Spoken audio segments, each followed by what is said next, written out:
হাত তুলে আমার সাথে বলবেন, আমি বলার পরে বলবেন ভারত মাতা কি। সকলের হাত ওঠেনি, সবার হাত উঠতে হবে। ভারত মাতা কি, ভারত মাতা কি। বাংলাদেশে হিন্দুদের উপর অত্যাচার বন্ধ করো, বন্ধ করো। বাংলাদেশে হিন্দুদের উপর অত্যাচার বন্ধ করো, বন্ধ করো।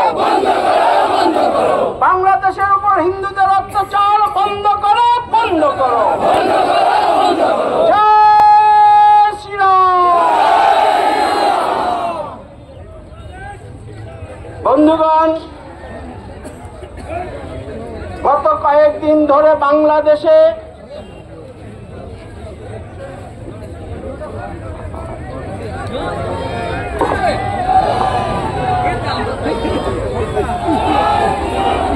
বন্ধুগণ গত কয়েকদিন থেকে বাংলাদেশে এক সংরক্ষণকে কেন্দ্র করে বিশাল ছাত্র আন্দোলন সংগঠিত হচ্ছে।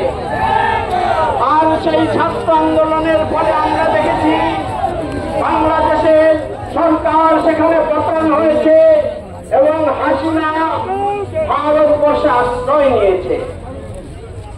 কি এমন ছিল যে বাংলাদেশে এত বড় আন্দোলন সংগঠিত হলো, আর যার ফলে আমার হিন্দু মন্দির তথা হিন্দু মা বোনদের উপর অত্যাচার তথা হিন্দুদের উপর নরসংহার হলো? কারণটা কি? যে বাংলাদেশের 1971 সালে যে বাংলাদেশের স্বাধীনতা আমরা এনে দিয়েছিলাম, যে স্বাধীনতার জন্য ভারতবর্ষের হাজার হাজার সেনা শহীদ জীবন দিয়েছিল, বুকের রক্ত ঢলকে ঢলকে ঢেলে দিয়েছিল, সেই বাংলাদেশে আজও হিন্দুদের উপর অত্যাচার হচ্ছে কেন? কে তার জবাব দেবে? জবাব আপনাদের দিতে হবে। কারণ একটাই, দেবতারা একটা কথা বলেছেন, সংগচ্ছদ্ধম সংবদ্ধম সংবমনাংশি জানতাম দেবা ভাগৈ যথা পূর্বে সঞ্জানানা উপাসতে।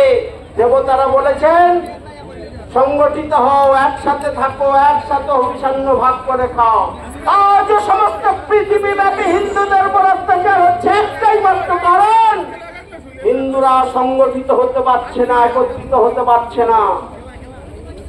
তাই আমাদের উপর এত অত্যাচার নেমে আসছে।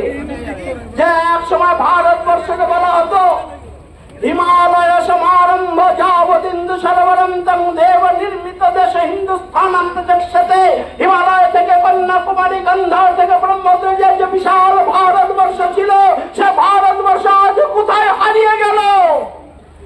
যে ভারতবর্ষে ভগবান কৃষ্ণের জন্ম হয়েছিল, যে ভারতবর্ষে কুরুক্ষেত্রের যুদ্ধ হয়েছিল, যে ভারতবর্ষে লক্ষ লক্ষ সৈনিক সেনা নিহত হয়েছিল, যে ভারতবর্ষে ভগবান রামচন্দ্র জন্মগ্রহণ করেছিলেন, যে ভারতবর্ষে রাবণের মতো প্রচন্ড প্রতাপ অত্যাচারী রাজাকে হত্যা করেছিল, সেই ভারতবর্ষের বুকে ধীরে ধীরে দেশ চলে যাচ্ছে, হিন্দুদের উপর অত্যাচার নেমে আসছে। বাংলাদেশের কথা কেন বলছি? আমার ভারতবর্ষে কি কম হচ্ছে অত্যাচার? এক একটা ঘটনা বললে বাংলার দিকে তাকিয়ে দেখুন, প্রতিনিয়ত সোনাখালীর ইতিহাস দেখুন। এক সোনাখালীতে হাজার মা বোনকে প্রতিদিন পার্টি অফিসে যেতে হতো তৃণমূলে, কারণ তাদের শরীরে জন্য। এই চলবে ভারতবর্ষের মুখে। হিন্দুদের রক্তে কি আগুন লাগে না?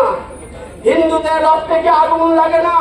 হিন্দুরা কি এত মৃত প্রায় প্রাণী হয়ে গেছে যে আমাদের উপর বারবার অত্যাচার হবে? কর্ণ সংরক্ষণের আন্দোলন, মরবে হিন্দুরা কেন? তার জবাব আমাদের দিতে হবে। জবাব যদি না দেয়, ইতিহাস আমাদের কাউকে ক্ষমা করবে না। এখানে যারা আছি, ইতিহাস কাউকে ক্ষমা করবে না। 1946 এর ইতিহাসে দেখুন, কলকাতা সুরাবর্দীর নেতৃত্বে ক্যালকাটা কিলিংস সংগঠিত হলো। ভাবুন একবার, কলকাতায় সুরাবর্তী শহীদ মিনারে হাজার হাজার মুসলমানদের সামনে আওয়াজ তুলেছিল, ডাইরেক্ট অ্যাকশনের আওয়াজ সেই দিন তুলেছিল।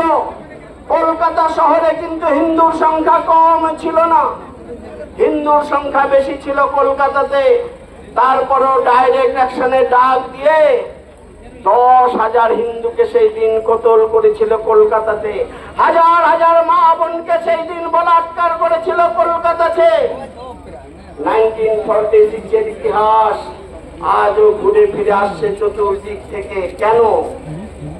কারণ হিন্দুরা তার বদলা নিতে জানে না। যেদিন কলকাতাতে 1946 দাঙ্গা হয়েছিল, সেই দিন আমরা দিল্লিতে কোনো অ্যাকশন নিতে পারিনি, সেই দিন আমরা গুজরাটে কিছু করিনি। কিন্তু আমরা দেখলাম কলকাতাতে যেই দিন দাঙ্গা হলো, তারপরেই বাংলাদেশ আগুন জ্বলে উঠলো, হিন্দুদের উপর অত্যাচার নেমে এলো। একের পর এক নোয়াখালী দাঙ্গা হলো, একের পর এক ফরিদপুরে দাঙ্গা হলো। হিন্দুদের রক্তের কোনো দাম নেই, হিন্দুদের জীবনের দাম নেই, আমরা শুধু মরতেই জানি কি?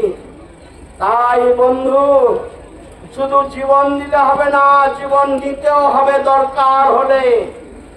যারা আমাদের উপর অত্যাচার নামিয়ে আনছে, যারা আমার মা বোনের উপর অত্যাচার করছে, আইনের হাত অনেক দূরে, আইন পরে দেখা যাবে, কিন্তু আমার জীবন রক্ষা করার জন্য হিন্দু মা বোনকে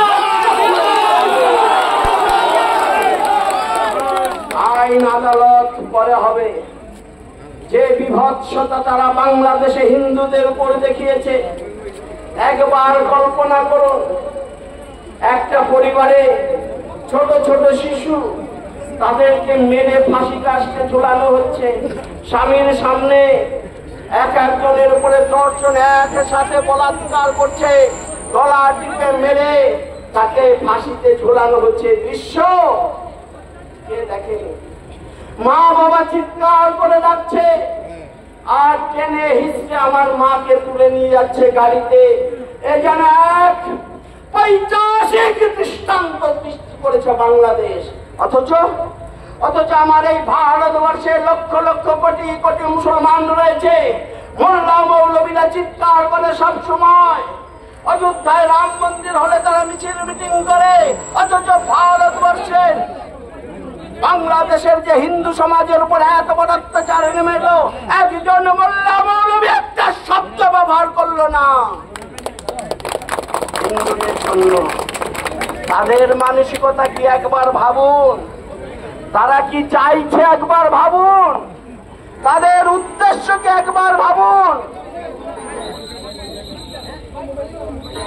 একজন মাত্র বিজেপি নেত্রী হযরত মুহাম্মদ সম্বন্ধে